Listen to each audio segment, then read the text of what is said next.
Hi, I'm Jesse Ahmed, host of Valley News Now.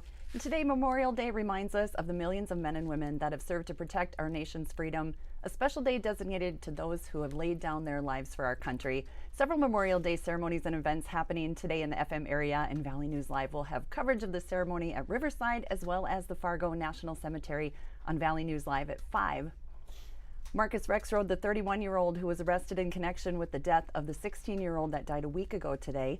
Valley News Live reporters still following. Rexroad was supposed to be in court last Friday. Plans are for him to be in court tomorrow, and we will find out the charges.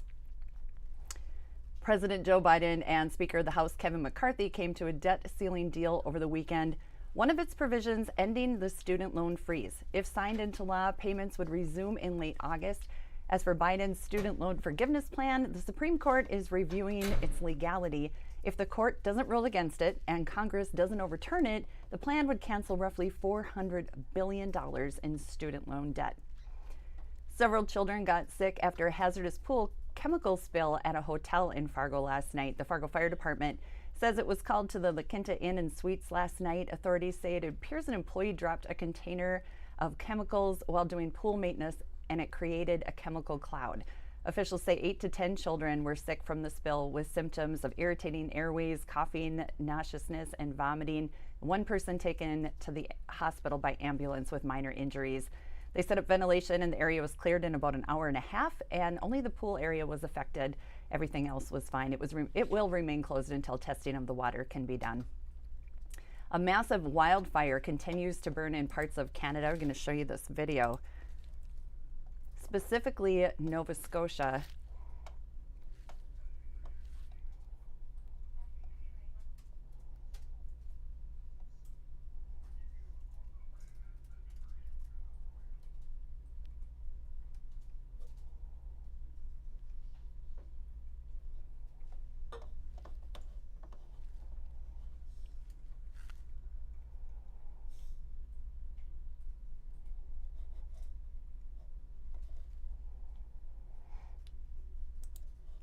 And after being closed for the past 3 years, an iconic staple and big tourism hit in the city of Jamestown is back open, and you'll see more of that on Valley News Live later today.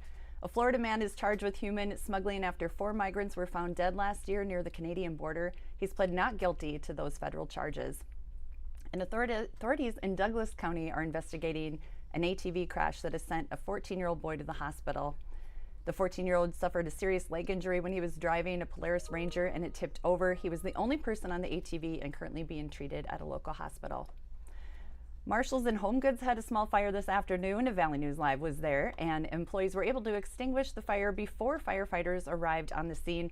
The store was evacuated as a precaution, but it's now open again for normal business hours. Tonight, weather this evening in the 80s, possible thunderstorms. You want to check in with Hutch and Summer on Valley News Live tonight or use the VNL weather app anytime.